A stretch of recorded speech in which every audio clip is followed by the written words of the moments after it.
Salamlar. Bu videoda mən sizə 11-ci sinif biologiya dərsliyində verilmiş biosferdə canlı maddə mövzusunda biogen miqrasiyanı izah edəcəm. Biogen miqrasiyanı həyata keçirən canlılar. Biz bilirik ki, atomların biogen miqrasiyasının 3 növü var. Birinci növ biogen miqrasiya, ikinci növ biogen miqrasiya və üçüncü növ biogen miqrasiya. Kitabımızda da qeyd olunub ki, birinci növ biogen miqrasiyanı mikroorqanizmlər həyata keçirir. Biz də bilirik ki, canlıların 4 aləminin 4-ünün də mikroskopik nümayəndələri var.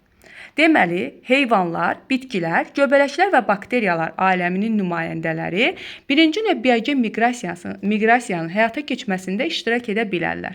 Beləliklə, birinci növ biogen miqrasiyasını həyata keçirir 4 aləmin nümayəndələri.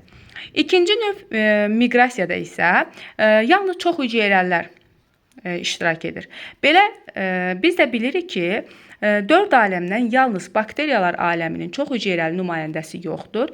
Onda bu qənaətə gəlmək olar ki, çox hüceyrəlilər, heyvanlar, bitkilər və göbələklər ola bilər. Deməli, ikinci növ biogen miqrasiyanı 3 aləmin nümayəndələri həyata keçirə bilər. Burada insanı da qeyd eləmişəm. Deməli, insan da heyvanlar aləminə daxildir. Eləcə də çox hüceyrəlidir. Deməli, insan ikinci növ biogen miqrasiyada yer ala bilər. İkinci növ biogen miqrasiyasını həyata keçirə bilər. Üçüncü növ biogen miqrasiyasını isə yalnız insanlar həyata keçirir. İnsanlar, yenə də qeyd eləyirik, heyvanlar aləminə daxildir və deməli, üçüncü növ biogen miqrasiyasını bir aləmin nümayəndələri həyata keçirir. Burada diqqət eləməli olduğunuz məqam nədir? Biz də kitabda da belə qeyd olunub. Üçüncü növ biogen miqrasiyanı insanlar həyata keçirir. Nədənsə səhv buraxılan məqam budur. İnsan sadəcə üçüncü növ biogen miqrasiyada iştirak eləmir. Deməli, üçüncü növ biogen miqrasiyanı həyata keçirən yalnız insanlardır. Ancaq insan sadəcə üçüncü növ biogen miqrasiyada iştirak etmir. Həmçinin də çox hüceyrəli heyvanlar aləminin nümayəndəsi olduğu üçün həmçinin ikinci növ biogen miqrasiyada da insanın adını qeyd edə bilərik.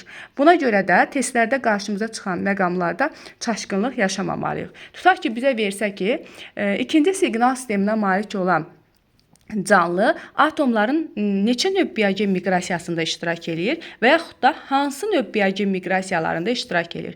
2 növ və ikinci və üçüncü növ biogen miqrasiyalarında iştirak edə bilər. Diqqətiniz üçün təşəkkür.